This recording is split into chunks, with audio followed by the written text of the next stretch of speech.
Welcome to the podcast, A Drink with Derek. Follow comedian Derek Richards on Facebook, Twitter, and Instagram, and don't forget to subscribe to his YouTube channel and watch all episodes of the podcast.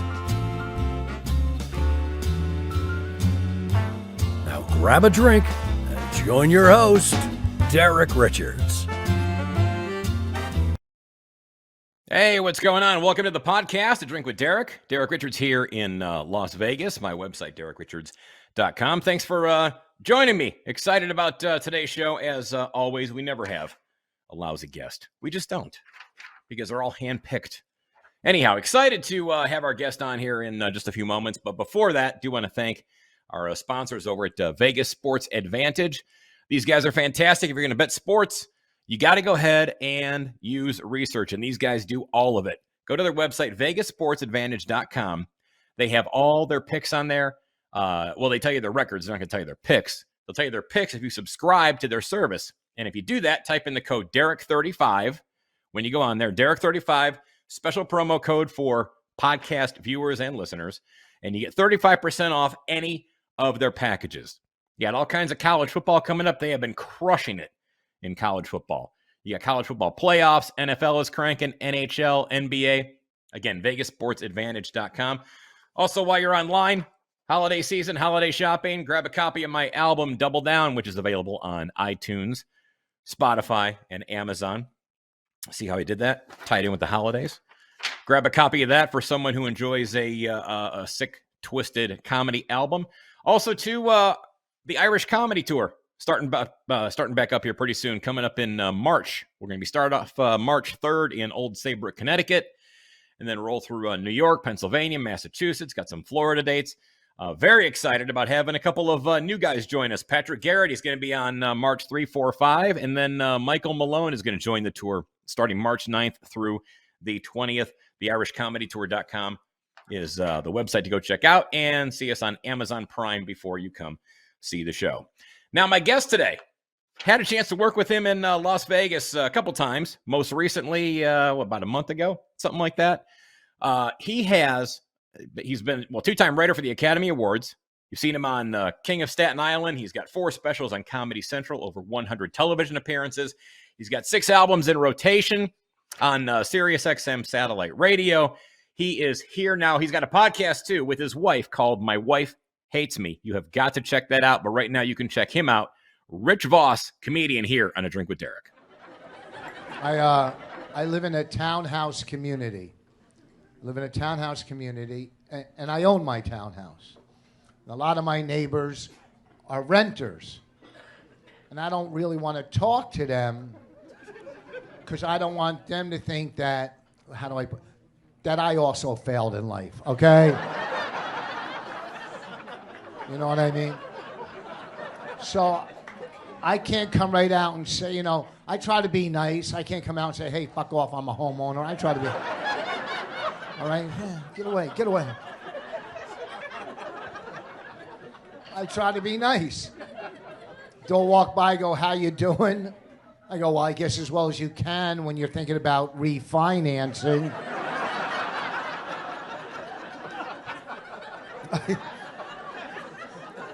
I even tell my 7-year-old daughter, I go, look, you cannot play with the renter kids because they have dirty faces and they'll steal your toys, okay? That's what they do.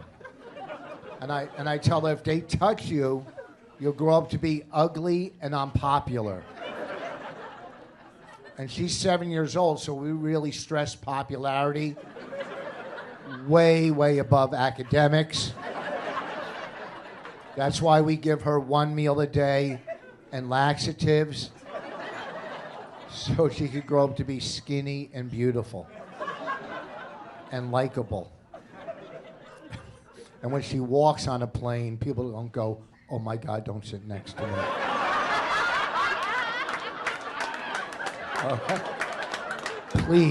Please God, please don't. Okay, beautiful. And when she's in high school, she could be the head cheerleader, the main cheerleader, the one on top of the pyramid. Not the cheerleader on the bottom of the pyramid.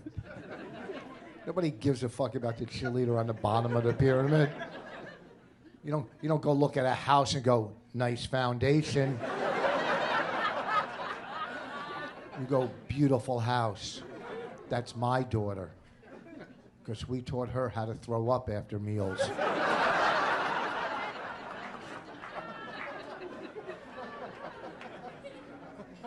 We're good parents. Rich Voss here with me today. I'm in Las Vegas. Where are you at? Home in New Jersey, I'm assuming? Yeah, I'm in my dining room. See some of the artwork. I'm liking the artwork. Yeah, I do. Very impressive. I'm a big fan of Victorian artwork. Now I lost you. How come? No, because now you're full screen. Because now you're full screen. How do I switch it? What do I do? I'm going to hit the wrong button. Oh, there. This is crazy. This is like having a podcast with my grandpa.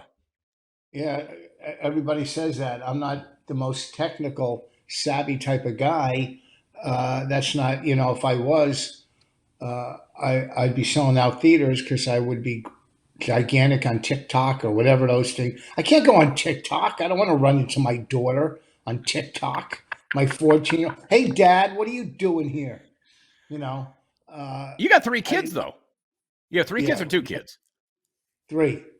20. How old 31, are they? 31, 29, and 14. And, yeah, you don't want to run into your daughter on TikTok. That wouldn't be good. That would be my 14-year-old. My older daughter. I don't know what my older daughters are doing. When it comes, they're on Facebook, I guess. But I look at your background. I don't know if the guy was in Atlantic City or Vegas. He used to be a radio guy, Pinky. I think it was Atlantic City. But it reminds me of the whole Vegas, radio host on top of, some like casino, like up in the penthouse overlooking, Vegas doing the radio show. This kind of reminds me of it, except without, listeners. But, you're such a piece of shit. Thank you. But the whole setup, the backdrop, and I said to myself, I'll only do a podcast from now on if I could only see the other guys' tour dates, like it's a ticker tape running below the podcast. Because why would I want to see first of all, what happened to you again? Where'd you go? Oh, I like it better like this. I like it better like this. I don't want just my dumb face. I'm talking to you. So see me talking to me. See, but it's important to have you go full screen because then we can focus on you, the guest. So, Ben, put him full screen again just to piss him off. No, why would you see? Look at this? And then you get your little, and then you get your stuff on the bottom there. See, so the people can see where they can find. All right, Ben, fuck him. Go back to the dual screen. Before we talk about your trip to Vegas, let me ask you this because I was going to ask you this anyway because I know you like to gamble. Your game is craps. Yes. What about what is your best or worst gambling story? Everybody has one. Well, I had 4 kids.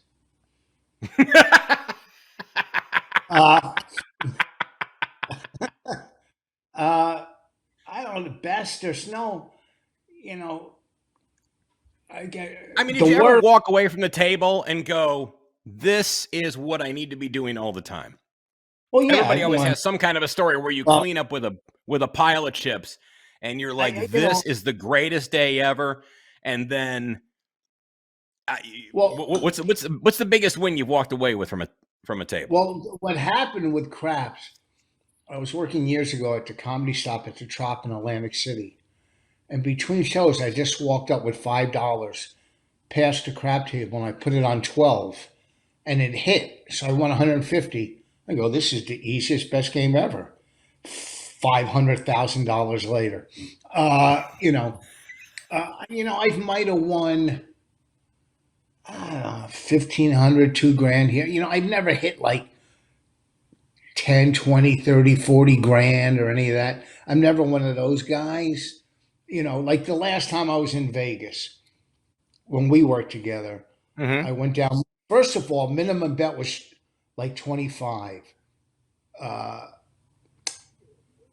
or 15. It was 25, I think. Yeah, it was Probably 25. 25 at the MGM. Yeah, probably Yeah, 25. 25 minimum bet on craps is insane because it's so much money. So I went Monday night. I think I went down with $300 and I played and I won 550. And I didn't play the rest of the week, the whole week. I said, nah, nah, nah. And because I would have not only lost that 550, another 1,500 or two, whatever I would have lost. And I would have Sure. got on the plane, been depressed at the airport, putting in 20 or $40 in airport slots, thinking I'll get it back and be even more depressed, you know. And I walked away, so I won 500. It doesn't put a dent in my life, Right. but mentally you walk away a winner instead of a loser, so you feel a little better. Like the Well, the fact last that you two, had the restraint to walk away from it is impressive because if you're stuck in a casino and you're staying right there at the MGM, so I mean, for you to have that restraint to not go back down there when you're bored during the day, you're hanging well, out. I mean, you go work out and do stuff, but I mean, after that, you get a bite to eat, and you're like, let me go ahead and throw a few more bucks in here, blah blah blah. And I've seen plenty of guys, lose their paycheck by Wednesday. I well when I played golf, my days were full. My days are most of the time full when I go to Vegas. The good thing about the MGM is you're staying in the signature hotel, which is like a hike to the.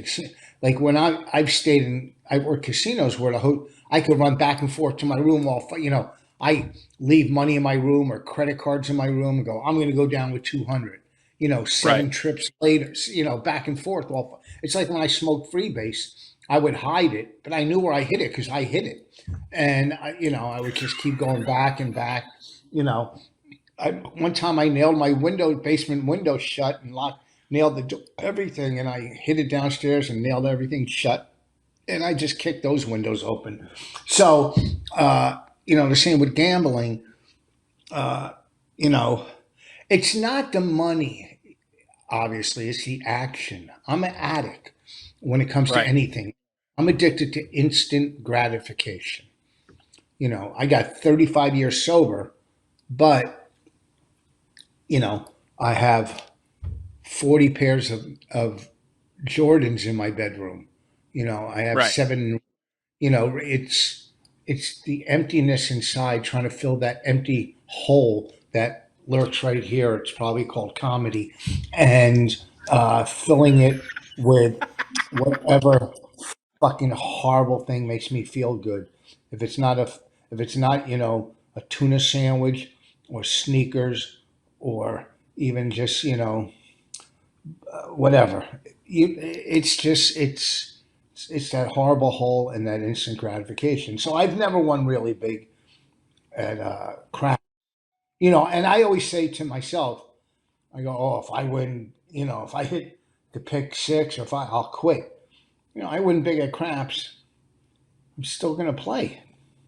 No, exactly. Well, like you said, you're an addict. I mean, you're clean and sober now for 35 years. What's the worst story or stories that you can? First off, what were you? I mean, was it alcohol? Was it drugs? Was it everything? Everything is everything. It doesn't matter. Right. It started off. There's nothing but progression. It's funny when you go, I well, didn't know I if there smoke. was one particular thing that ended up really Well, being your go-to. it's people.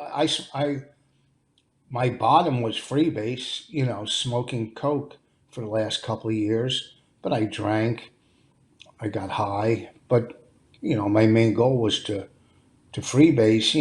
And people that just drink, I'm not a drug addict. A drug is a drug. Alcohol is the oldest known drug to man. You know, just no different. If it makes your life unmanageable, and you know when people go to a 12-step program or think they have a problem, 90% of the time they do have a problem. Normal drinkers and people that party normal, socially, never question it. When you start questioning it, then most likely you have some kind of problem. Does that make sense to you? No, it makes complete sense. I mean, 35 years because you're not. Because how old are you? Because I mean, you. I I'm mean, if I had to 64. guess, okay, I wouldn't have guessed 64. I would have put you at about maybe 60. But I mean, 35 years. So you're looking at that's 29 28. years old. 28. You decide to change everything. 28. Yeah, I came in at 28. Uh, well, because Was that your I, decision, or was this something that was? Did it family was get my involved, or was it okay? it was my decision. It was either that or die or go to jail or whatever. There's never a good ending. Never a good ending. And I mean, I was consumed with getting high. I was doing Right. comedy for I think 3 years at the time, maybe 2, 3 years, and I stunk. I mean, I was horrific. No, I mean, you're not good at 2 or 3 years, no matter who you are. But add fucking freebase to that, or alcohol, or whatever, then you really stink. You're delusional. You're like an LA comic, delusional. Oh no, I'm good. Shut up. Shut up. You stink. Your audiences, your stupid audiences won't tell you the truth. It's not New York. They're giving you a pass because they're in LA and they're too fucking scared to go. You stink, but you stink. So, you know, uh, it, I put myself, I used to try. Well, I'm not going to get high this weekend. I'm not. Well, that's bullshit. Right. Well, it's bullshit. It's like, I'm not going to have, addiction's a disease. Oh, I'm not going to have cancer this weekend. No, you have it. I'm not going to have, kidney disease. I'm not going to have kidney disease in all of February. You know, yeah, you are. So, February is kidney disease free month. I don't know if you know that, but yeah, there's yeah, cards out there. I wear my little kidney on my chest. Well, It's a you pin. should. You should. It's a pin. So I put myself in rehab, and they said when you get out of rehab, you got to stop comedy for a year. And the day I got out of rehab, did a one nighter that night because the key word is I surrendered to my addiction. I lost. I gave up. So I wanted to Right. stay clean. I wanted to stay clean more than I want to get high. What You was know, their reasoning to say that you needed to give up comedy for a year when you got out of rehab? well, one because it's the place is It's full just of going to throw you right alcohol. back into that environment in a bar. Was that kind of what their mentality Yeah, was? Okay. and I could see if my drug of choice was alcohol, I could see that being, if I walked into a comedy club and everybody was sitting there freebasing, I might have a tough time, because that was my drug of choice. If everybody's passing around pipes and I could see, I mean, I am as much an alcoholic as I was a drug addict, but it wasn't my drug of choice. So luckily I could handle watching. I hate drunks. I hate when they bother. You know what I mean? After Right. a show, you know. So I just went back to comedy, and then That's stayed. impressive throwing yourself back into that environment, though, because there are, I mean, especially when you were into comedy as early as you were. I mean, you're doing a lot of one nighter gigs, that are just flat out bars. It's not a comedy club with a bar in it. It's just a flat Oh, out bar, and yes, it's a whole different environment.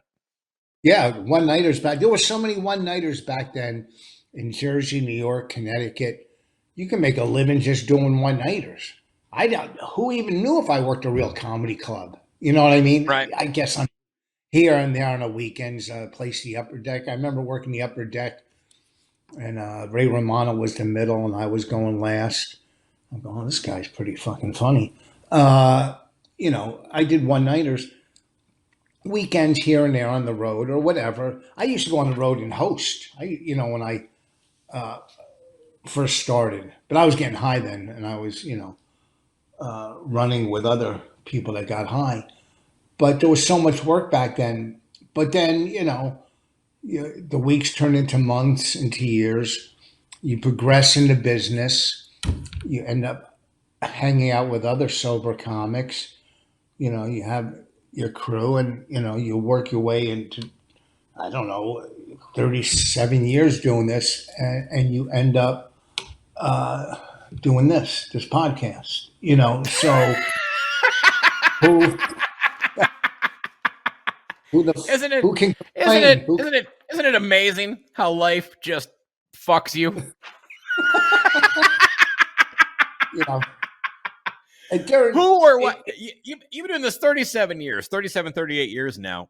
Who or what changed your life in comedy? Was there any kind of a landmark moment that made you change direction or change what you were doing on stage, or gave you confidence, or somebody that said something to you that said, Rich, you're hilarious, you should keep doing this? Or was there some, any kind of a moment, a show that you did that you recall? no, I mean, I was hanging out, my crew, or our crew, myself, Patrice O'Neill, Billy Burr, Jim Norton, Bobby Kelly, Colin Quinn, Kevin Hart. This was the crew we hung out with. So we would keep each other honest. If we were doing bullshit, they would call you on it.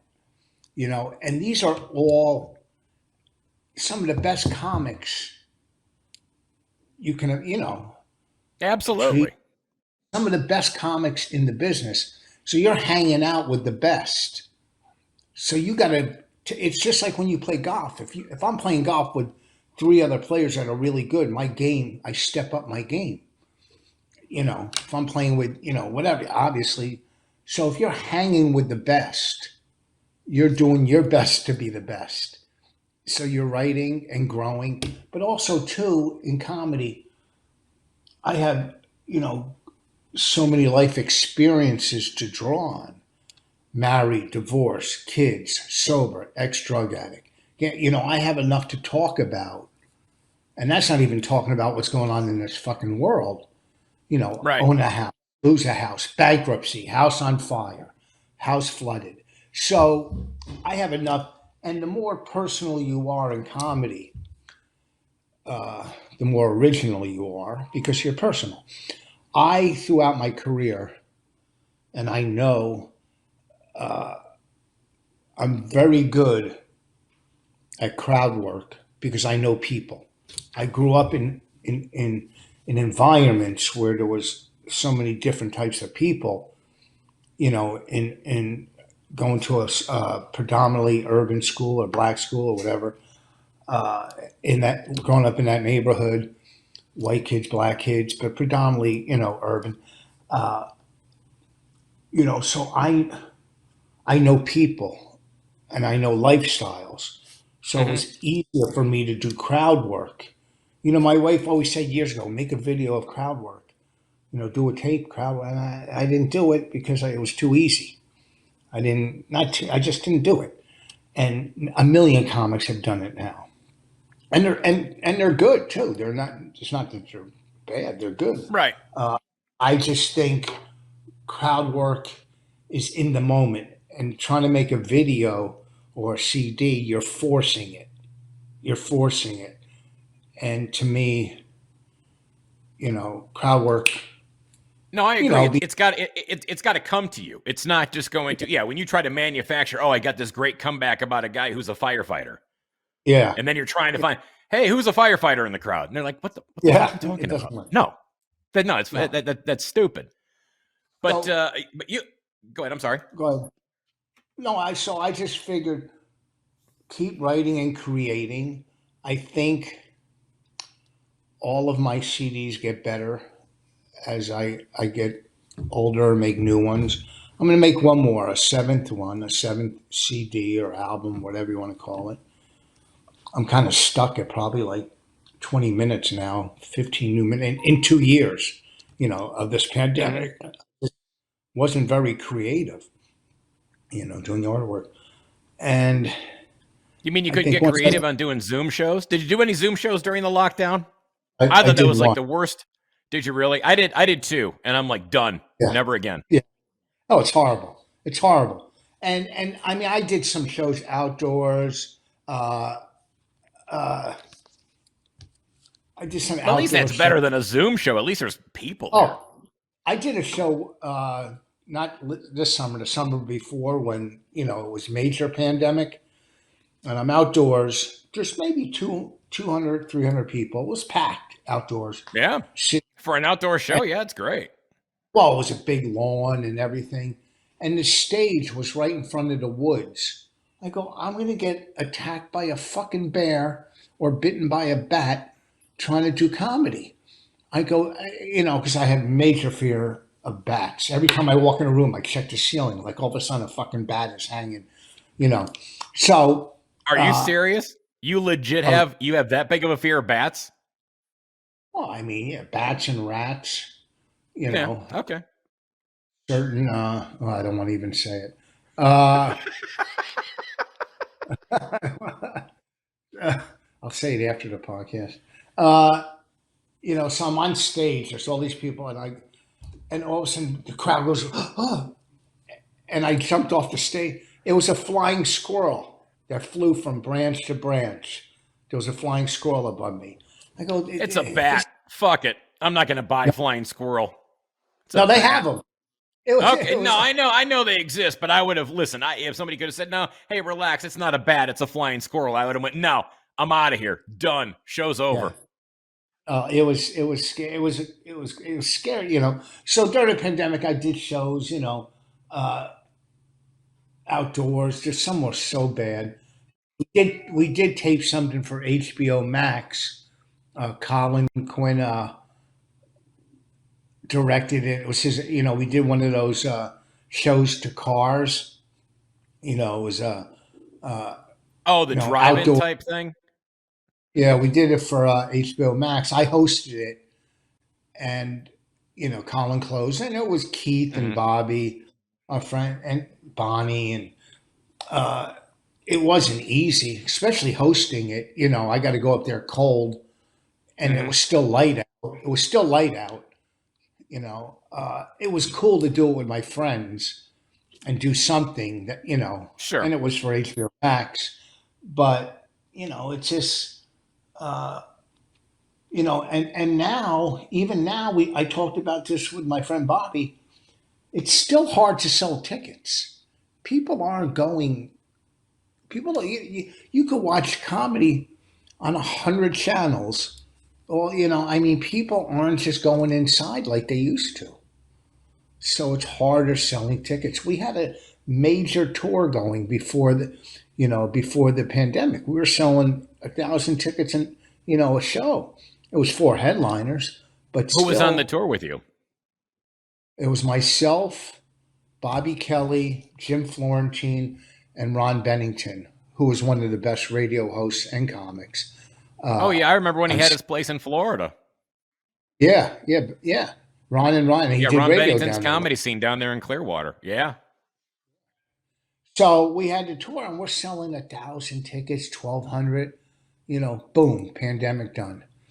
It is what it is. Now, have you tried to restart? Have you tried to restart the tour? We did it one show. I don't even remember where it was. It was good. We had it was good. We sold tickets. We didn't sell 1,000.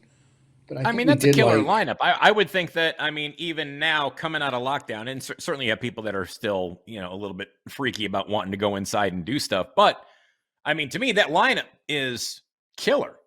And I think, I think you could easily, kickstart that thing again and crank it up, because that's a great show. Thank you. But a lot of the theaters are backed up with other shows they canceled. Oh yeah. And some don't want to give a guarantee. I don't know. I don't book it, so I don't know. Right. And if it happens, well, that's a great show. It's a killer lineup that should absolutely get cranked back up again. I wanted to. I want to talk to you about your. Go ahead. I'm sorry. real quick, always something comes along, Right. in this, and or if not, then you make your own opportunities. It's not a big deal. It's, I'm fucking relevant 37 years into the business, which is almost impossible. You know that. You see Hmm. comics have dropped out and quit, and I mean, luckily my wife is brilliant and she has a big career. Just was executive producer on the Netflix show, and she sold a TV show that's going to pilot. So, and we have an idea. So you got to create and do your own thing, and just stay out there. Pop into New York every now and then. But my drive, I'm not getting as crazy as I used to. You know what I mean? Crazy Like in the regards to pandemic. what? Well, the pandemic slowed me down. I used to go, well, Hmm. I got to be on the road I was doing 3 weeks on the road. I got to make this much money. You know, I don't, Well, I think you and I I don't were have to. talking about this, that I think the pandemic was almost like a great reset for everybody. And it really kind of put everything in perspective where you started to kind of realize what was important and what wasn't important to you. And, this is what I absolutely need to do. And then this is what I want to do. And so I think maybe, because, yeah, I mean, I had the same mentality too, like yourself, because in this business, when you're self employed, you're constantly on the move. You're like, okay, I've got these months booked, but now I've got to look at way down here and what's coming up and what I've got to be out here doing this. Otherwise, if I'm just sitting here, nothing's going to happen. But no, like you said, things happen to roll down the pike and land in your lap if I think if you're putting the right, you know, energy out there to the universe, that shit just happens to come your way. And the good thing about Jersey is, you know, like I was next week and I was supposed to do Vegas again, but I canceled it because I was in the hospital and I had an upper endoscopy. You know what that is, where they put Mm-hmm. and during the endoscopy, fluids came up, got in my lungs, and then I had a small pneumonia. So I was, in the hospital a couple of days. That's why I get out of breath a little still, because the doctor yesterday told me it takes like 6 to 8 weeks to heal. So I was supposed to be in Vegas next week at the Rio, and I said I can't do it. I can't even, how am I going to walk through that fucking airport in Vegas? You know what I mean? Mm-hmm. Try, bring golf clubs and suitcases. I'll be out of breath. It's getting better, but it's hard. So I canceled Vegas, not a big, and I'll work in the city. So the thing about Jersey, New York, and when I always can fall back and do spots in the city. I'm not Right. maybe I'll walk out if I do whatever 4 spots a night, $600 maybe. But still, it's I'm doing spots. I'm keeping my face out there. And then I have lottery ticket money. That's the important thing. As long as you got lottery ticket money. What's the worst gig? I always like asking this to everybody, from whether they've been in the business, 10 years or in your case 37. Worst gig that you can recall. This podcast. Wow. I think pull him full screen again, Ben. Fuck him. Full screen. No, Fuck him. I know he hates it. There you go. I'm only. Suck it. There you go. That's where you can find Rich Voss. Okay, now let's go back to the two of us. All right. Uh, uh, I don't know. Worst guy. God damn, there was so many of them. I I mean, know. uh, you know, have you ever had a, one time I got to a place and we decided we're not going to do it. No money. What? What? What? Yeah, we're not going to do it. What? A I just bar drove gig, it or out. was it a Yeah, private party? no, it was a bar gig. Okay. A one nighter. It's not the worst, but it just hit me Right. that I'm surprised I didn't fill an egg full of paint and fucking egg the side of that building. You know, we decided not to do it. Oh, or one time years ago, I was working a weekend way out in Long Island. Long Island's the worst to drive to anyhow. Just this was way out. So Friday night, I think I was going last. the middle act, I don't know if he was lighting himself on fire or whatever, just killing with whatever garbage he was doing. And my garbage couldn't follow his garbage. So Friday night I ate it. Then Saturday I drive all the way out there. It was fucking Valentine's Day. You know, my girlfriend wasn't coming at the time. And I get out there and they go, "Oh, we're not using you." I go, "I just drove 2 fucking hours, 3 hours. You couldn't have called me or told me that." You know, they fired me without telling me I'm fired. This was when I first started. Wow. This would never happen now, believe me. You know, the two Well, times I got fired, you'd burn the place to the ground. it would be horrific. The 2 times I was fired was both fucking Long Island. Then one other time I was doing Long Island, and I was supposed to middle, which luckily I was middling. You know, I guess I was a middle. Right. So I get there Friday, and the headliner had to leave early to do a private party. They go, "Well, he's going to headline, and he's going to middle, and you got to go on after him." Well, it was Rob Bartlett, who at the time was in the top 5 strongest comics in the country, probably. You know, I don't know if you know his name or who he was, but Rob Bartlett. The name rings a bell. I've never seen any clips or anything of him. Killer. Besides being a great guy, killer act. Just killer. He was in a improv group years ago with Eddie Murphy, the identical triplets. Him, Murphy, Bob Nelson, I think. Anyhow, okay. So he middled. And Slay, he used to do a fucking bit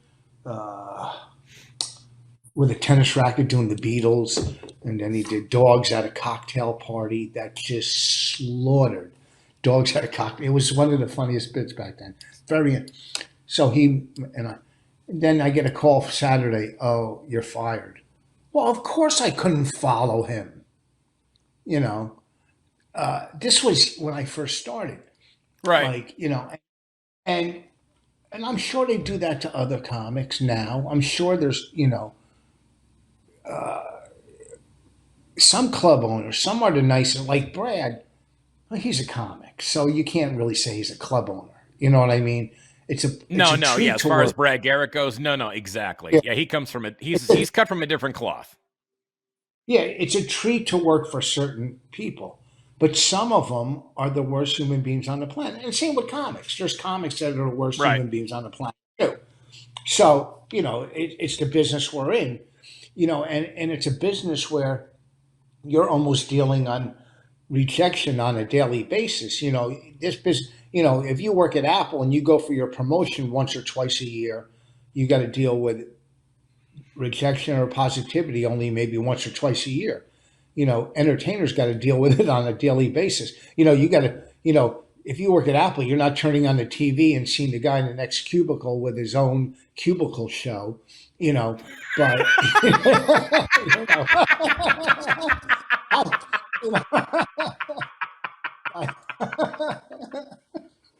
you know, oh God.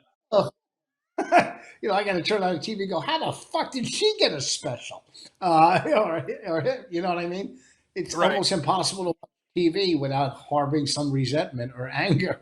Go, wait a second. You know, it's a crazy fucking business. So there were so many bad gigs. I mean, no, I know.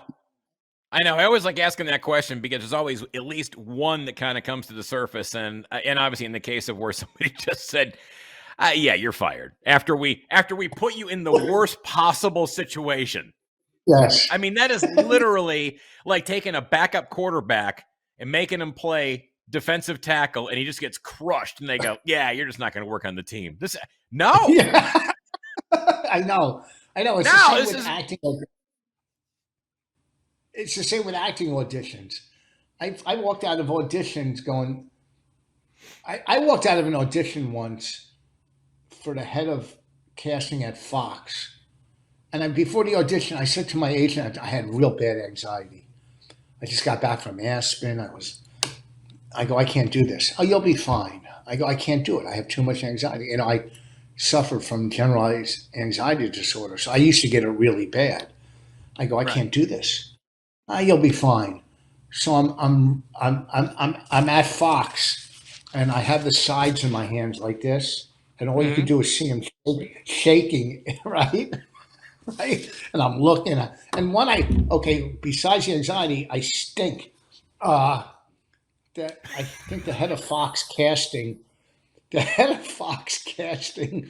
called my manager and said, we can never see him again.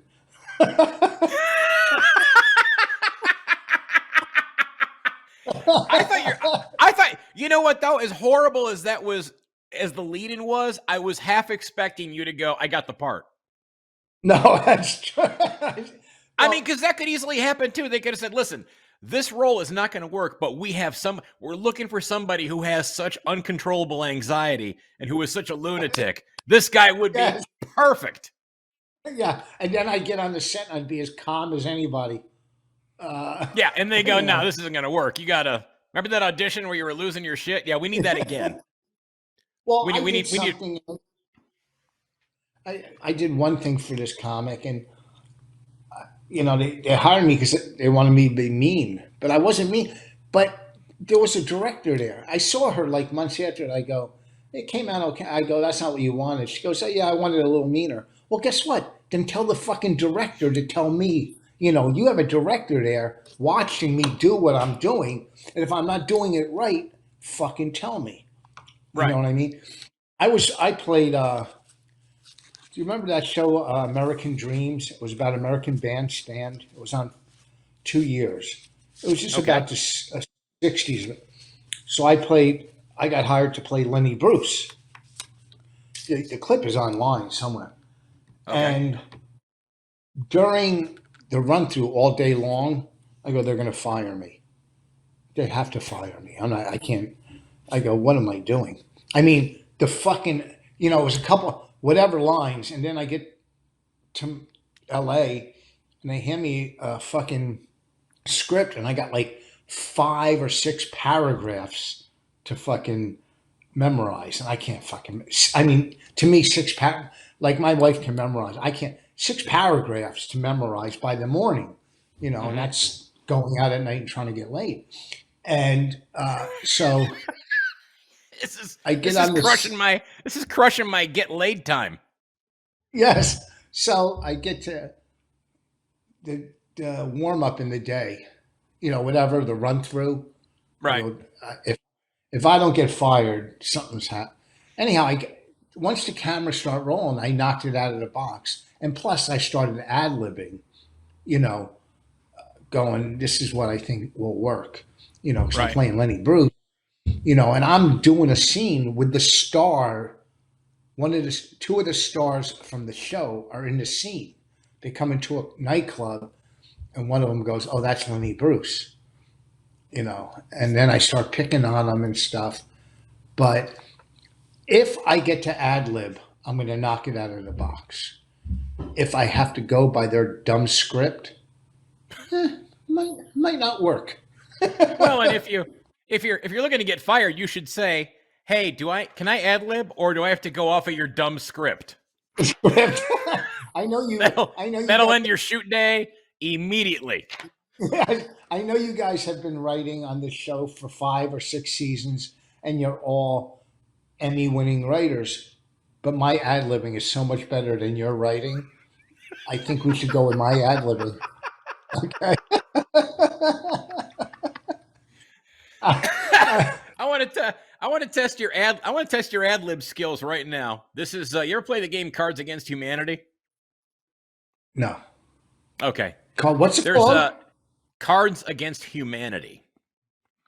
And there we go. So here's a basic fill in the blank question. Three questions, fill in the blank questions.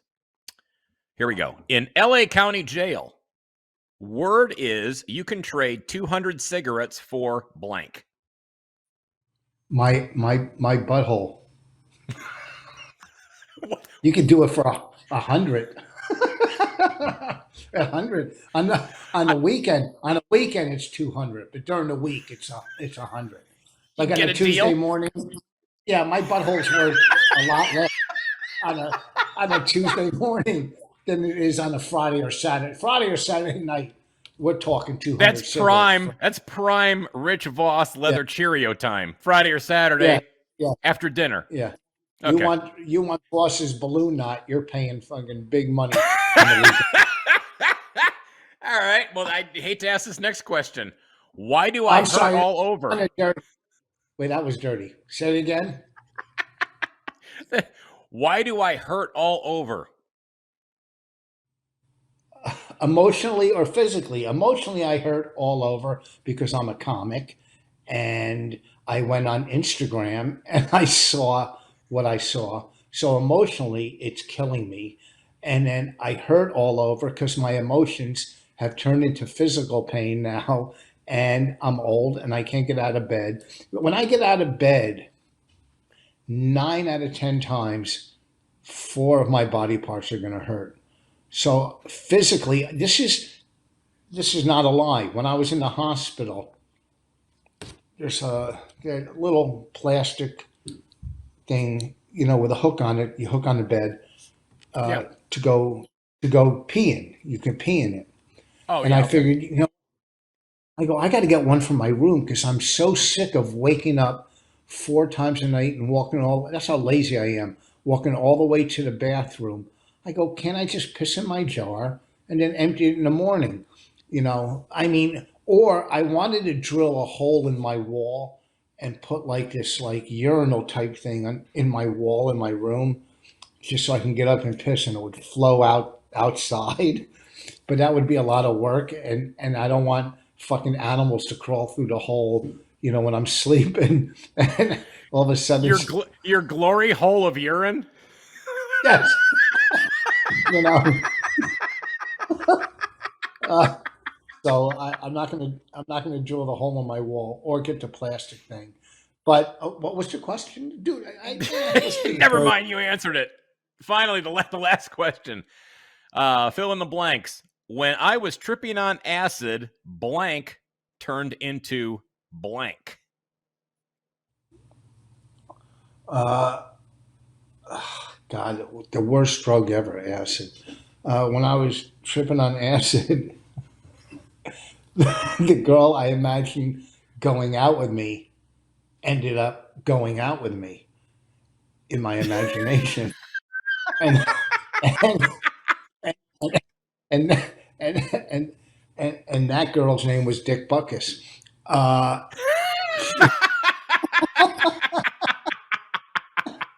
and that girl was a tree.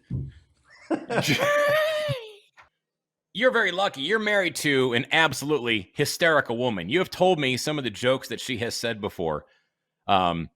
She was actually the roast master on your roast, the Voss roast on YouTube, which anybody who's a comedy fan, you absolutely need to go on there and check this thing out. It is hysterical. Your wife has such cutting humor.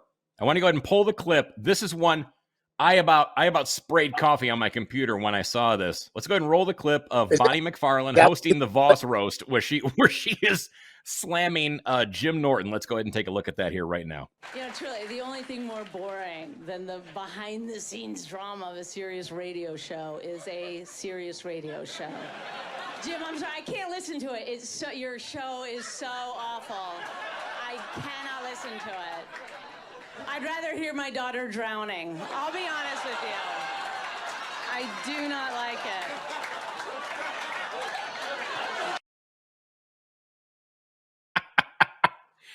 That is a killer line. What was the other line before we go in? What's the other line that you told me that she did when she was doing a show for, was it Comedy Central Executives? Yeah, I don't think that one should really go public. Not a problem. Well, one time we were in a meeting with I think it was Peacock executives at the time. In the meeting, it was like it couldn't have been any more woke. I think there was an Asian person, a gay guy, a white guy, a black lady.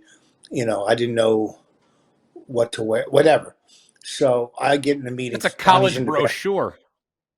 Yeah. I go into the meeting, just sitting there. Bonnie's in the bathroom. It's so uncomfortable to begin with. And then Bonnie walks in, sits down, and someone's, the meeting starts, and the lady goes to Bonnie, so where are you from? To Bonnie. And she says, my mom's pussy. Meeting over.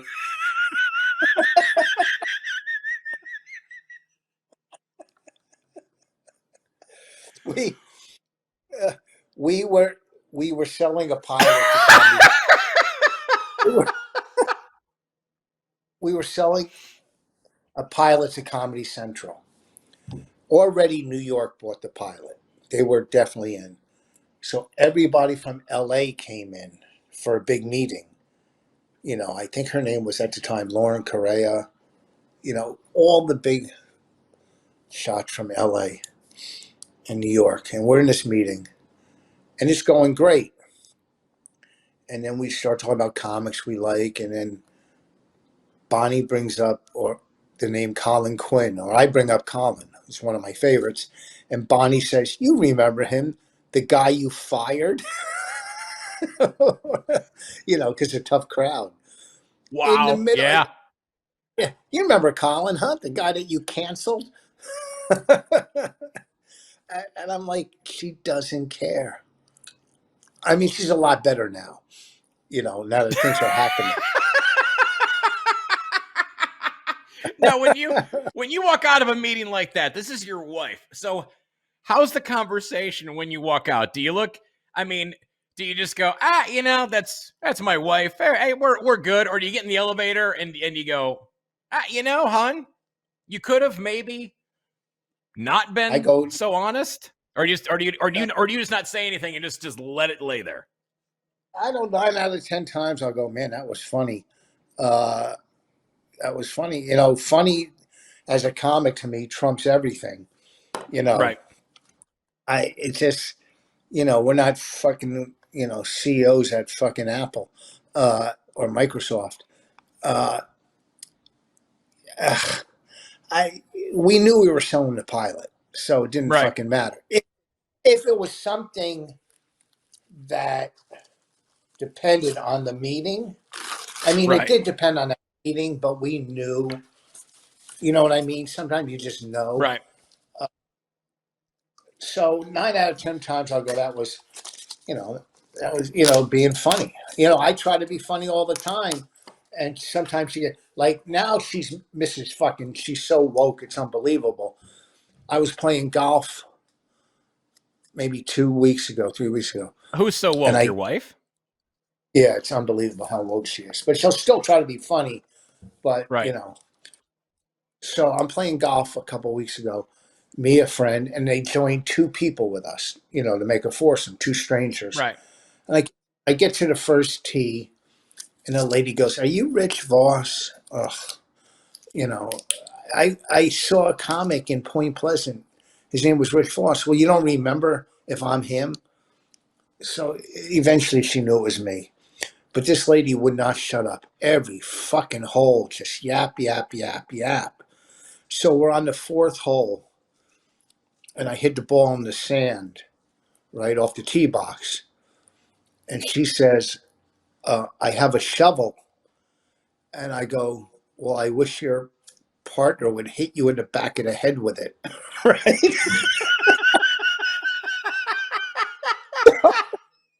Complete strangers. And her eyes, she just looked at me stunned. The guy goes, that wasn't nice. I'm like, shut up, both of you. I go, I'm not nice. That's But she saw if she saw your act, how would she yeah, not know that would come out of your pie hole? That is a yes, classic Rich Voss line. yeah, yeah. What the fuck? And plus, she wouldn't stop yapping. She was getting on my fucking nerves. I'm trying to play. I have a shovel. Yeah, I just hit the ball in the fucking sand. Do you think I need a fucking dumb shovel joke after that? You fucking dummy. Oh, What is oh, the I wish. what you and your wife have a podcast called My Wife Hates Me. What Yes. is how did that start? That's a killer podcast. What is the how did that start, and what's the premise behind it for those people that have not had a chance to check it out?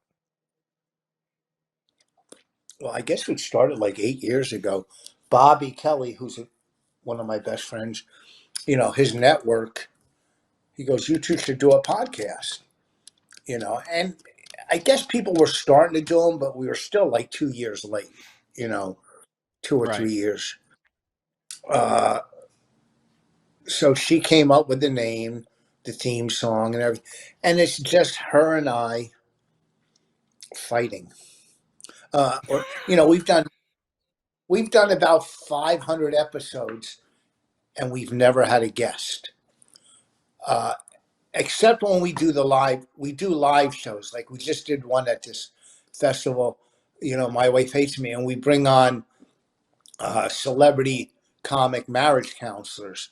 We had Norton, Bill Burr, uh, Eddie Pepitone, uh, just so many different uh, Ron Bennington Norton comics that Right. come on. The live shows are fucking Jessica Kirson. The live shows are great. They're great. The podcasts, some are great. Like in the beginning, like she walked off crying. That was a big one. That was a good one. Uh, you know, Your wife? yeah, she walked off crying. One episode, they don't know if it's real or not real. Did she blow me during the episode? Who knows? I know. She knows. Uh, you know. Maybe Uh, that's why your computer's fucked up. it's, uh, so it's just her and I talking. We talk about the business or what's going on, and Right. we both just sit there, both complaining that we don't want to do this. Uh, she really goes, I can't do this anymore. And, we keep doing them. I just set up a new pod. We were doing a podcast in the basement. We had a podcast room, but my basement got flooded we had a big storm here, and I'm still working on it.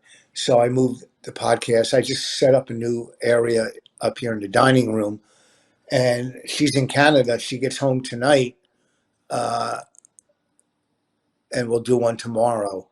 And we haven't done one together in 3 months because we've done them on Zoom because she's been in Sure. Austin, Texas. Right. She's been in Austin. So it's basically, we can talk about our kid. Our kid used to come on, do cameos and kill it, but she won't come on anymore. We can't even get our kid to do a guest spot. Uh, you know, our, That's our, like Mom and Dad, I'm done. I'm done with you. This is bullshit. our dumb kid would come on, beg for money through her PayPal, end up with more money than we've kind of fucked up every sponsor. Well, not every. We fucked up 2 sponsors. I was doing now we don't fuck up. We had a big sponsor. we had a big we had a we had a big sponsor for right before Valentine's Day for some type of flowers and stuff, and Right. good money. They send us all these flowers, and Bonnie Red did the read, and as right after the read, she goes, "Who writes this shit?" Jesus. And so that got dumped. Then we were doing like Hello Fresh or one of those fucking where they mail you the food. And Yeah. 2 nights before the read, we went to this farm to table restaurant, and I got home and I puked my guts out. And we did the read. I go, what's weird that we're doing this read, and just 2 nights ago I had this type of food and I puked my guts out. Well, the broker, I was just trying to be honest. I'm not saying their food was that bad. It's just the farm to table place I went to. Uh, you know, and broker called and goes, "What the fuck? Are you fucking stupid?" I guess. But whatever. But now we do our reads. We're very You, professional. you just Bonnie doesn't bring up. she doesn't bring up the shitty copywriter, and you don't talk about Yes. vomiting. No, and we It's don't. She doesn't talk about Nazis or anything like that during the reads. You know. Now we're very professional. usually a good rule of thumb. Well, a lot of times we try to be funny. We're comics. Why are you fucking Right. hiring us? When you hear a fucking read on radio, you're going, that's a lie. They don't use that product. Right. You know. So we try to be funny. I've gotten stuff that I use. But people Blue that are Chew. tuning into people that tune into your podcast have been fans for a while. So now, I mean, for you to go ahead and joke around about it, it's like these are your fans. It's not like this is being broadcast on ESPN or CBS or NBC and it's like a random show. I mean, people are coming to you to listen to this or watch it. And so for them, like, if I'm listening to your show, I would be surprised to not hear something like that. Let's discuss how funny I was in Vegas. Hilarious. Gosh. But first of all, to kill hosting is tough. You know what I mean? You're walking out cold, which, first of all, I don't know why you weren't headlining, but it is what it is. You live in Vegas, so I guess you took the gig, for whatever. But easily, no, you're very kind. I mean, that was a fun week. That was a really, really good time. It's fun. It's fun watching you work. We had worked together before, and like I said, if I don't find you funny, I'm not going to have you on the podcast. And yes. I'm not gonna extend conversation with somebody that I don't want to talk to more. But I definitely would love to have you back on here again sometime. Again, I can't thank you enough, Rich Voss, richvoss.com. What do you got coming up here in the next couple of weeks? Coming up, say like after December 1st. Well, I'm supposed to be back in Vegas. I was supposed to be in Vegas next week, which I canceled. But I'm supposed to be there in January. In January, it's at richvoss.com at the Plaza, his club at the Plaza. Yep. It's downtown, right? Downtown. Yes, sir. And that's a Friday, Saturday. Then I'll rebook the Rio, what I just canceled.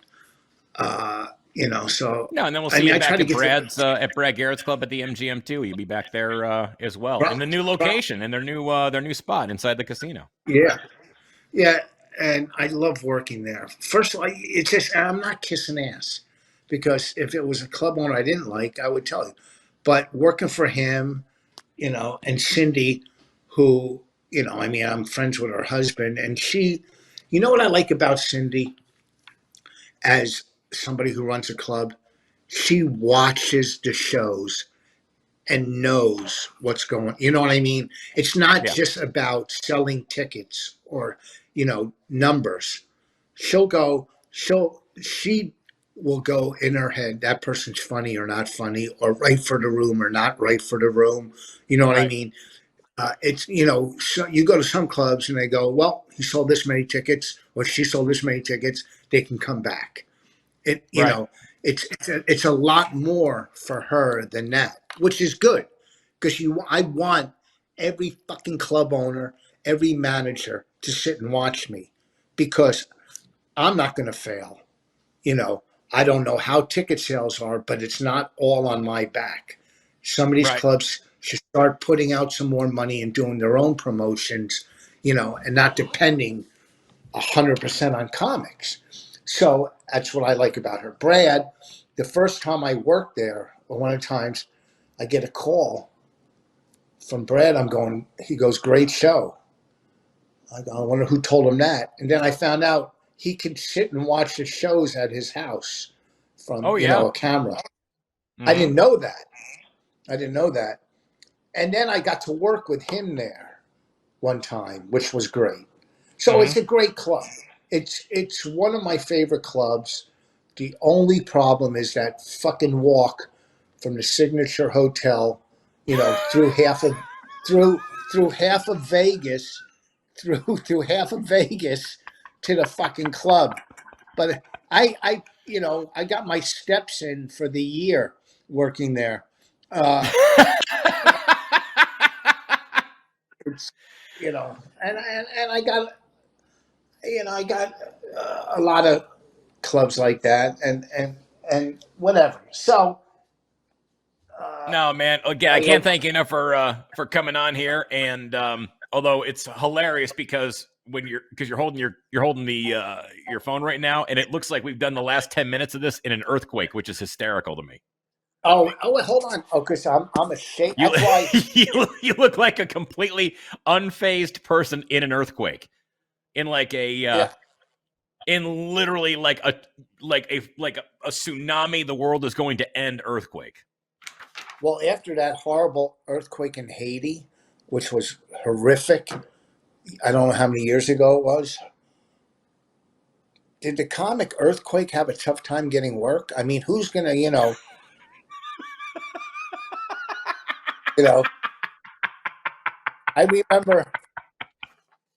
remember in September of 2001, there was a comic that went by the name 9/11, and he couldn't get work anywhere. I'm stunned. All his New York dates gone. there was this comic that used to work at the cellar. He was Middle Eastern, and one of his bits was fake dynamite strapped to his stomach under his shirt, and he would lift his shirt up, and he was whatever he said. Well, 9/12, he was out of work for the rest of his career. Yes, he was. That was so messed up. RichVoss.com is his website. The podcast, My Wife Hates Me, with his wife, Bonnie McFarlane, who is a brilliant comedian as well. Rich, great talking with you, my friend. Connect with your wife. Thanks. Text her back. Pick her up at the airport. All right. Have a great holiday season, my friend. Rich Voss, RichVoss.com. Hilarious. You got to see him live. I don't care what anybody says. You have got to see him live in person. You can watch all the videos that he has on YouTube, but you absolutely need to see him when he comes to a comedy club in your neck of the woods. And I want to have him back because I want to talk about some other stuff that we didn't get a chance to, but always a great conversation with him. Talking with him backstage in the green room before the shows and afterwards, just a funny dude. Again, RichVoss.com is his website. Again, grab a copy of my album Double Down, which is available on Amazon, iTunes, and Spotify. Go ahead and snag that for the holiday season. Also, huge thanks to our sponsor, VegasSportsAdvantage.com. Go to their website, find out their record. They're very transparent.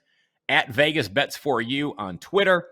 Go ahead, and if you type in the promo code Derek35 for viewers and listeners of A Drink with Derek, you get to save 35% on all packages.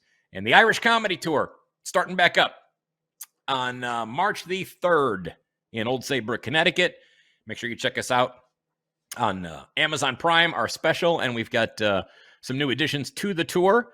We've got Patrick Garrett. He's going to join us March 3, 4, 5, and then Michael Malone is going to hook up with us coming up after March 9th. I'll be at Side Splitters Comedy Club in Wesley Chapel, Florida, December 9, 10, 11. If you're down in Florida, stop by and say hi.